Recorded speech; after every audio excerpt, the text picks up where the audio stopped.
South Africa's manufacturing sector is one of the largest users of energy in the country, and of course it employs a large number of people. Our business reporter Ntokozo Khumalo attended the update from the National Energy Crisis Committee, which also unpacked ways to reduce electricity demand, and spoke to the head of the manufacturing circle, Philippa Rodseth.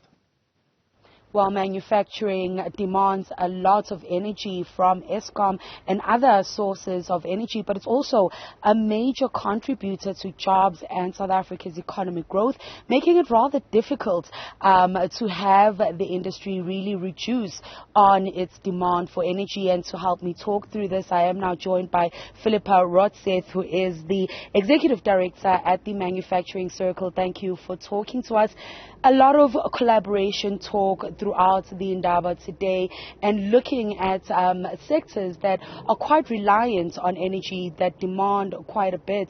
Talk us through the manufacturing sector that does require quite a bit of energy, but is also a huge job driver. How do we find that balance then in the sector between demand and supply?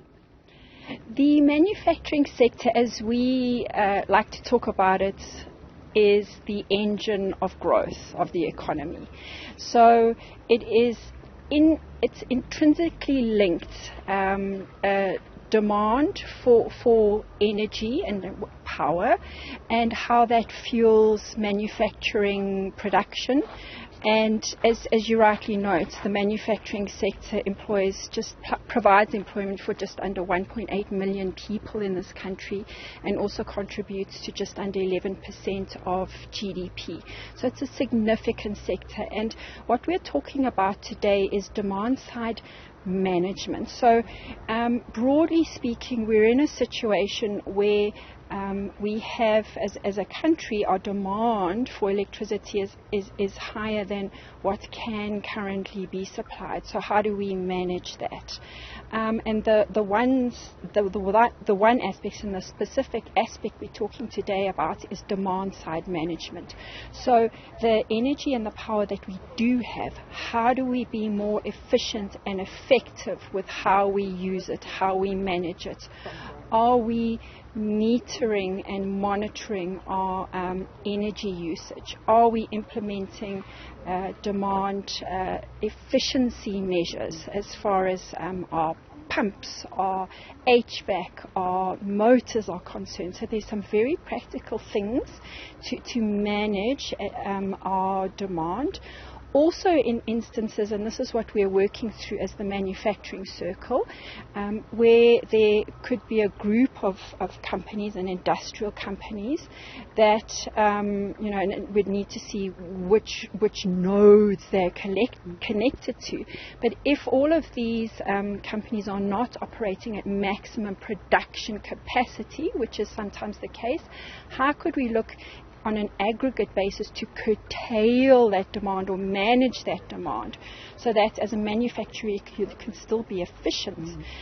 One of the things that is very difficult for our manufacturers is unscheduled load shedding, because a lot of the production processes are continuous production processes, for example. So if it's not clear when that load shedding schedule is, or if it's not adhered to, it makes production very difficult. Production runs are lost, so there's a lot more costs and loss on top of the loss of operation time only. So those are some of the things that we're talking about in the demand side management in Indaba. The flip side of it is also, although we've got to be more efficient with what we need, in order to grow and fuel this country, we need more manufacturing, and that manufacturing is going to have increased power requirements. So in parallel, while we are looking at demand side management, we must not lose sight of what it is that we are building from to create more power that can be fed to support our needs. So things like our transmission line infrastructure that needs to be expanded, renewable energy build programs, when are they coming coming online? How can they be fed into the grid? Where are our local manufacturers competitive in supplying parts and components into that program? In transmission lines, you've got power lines, you've got conductors, you've got transformers. In the renewable energy space, we've got balance of plant. So where are the areas that we are competitive, that we do have capability, and what is it that we need to do to increase our capacity? And some of the experts that have been speaking today is that winter is coming, and that's where we're likely to see where those collaborations are really taking place and where stakeholders are really working together. Is winter coming for the manufacturing sector, or are some of the solutions that you are talking about and how manufacturers can also kind of meet the utility halfway when it comes to lowering demand? Is the manufacturing sector ready for winter, or is it something that just affects normal South Africans? I think it's something that affects all of us, and I think that's the reason why we are here today, so that we start applying our minds and start deploying and implementing solutions very quickly, because there are short-term interventions that need to take place. This is also a systemic issue that we need to address at the same time, so that we're not always in a process of firefighting mode. What is our what is our sustainable pathway forward as far as being more efficient with what it is that we do use, and also bringing more into the system. So it's a combination of short-term immediate interventions and implementation, and what can we do most effectively and efficiently, but also at the same time not losing sight of how this whole system fits together, because otherwise we'll be jumping from one problem to the other. Philippa, thank you so much for those insights as always.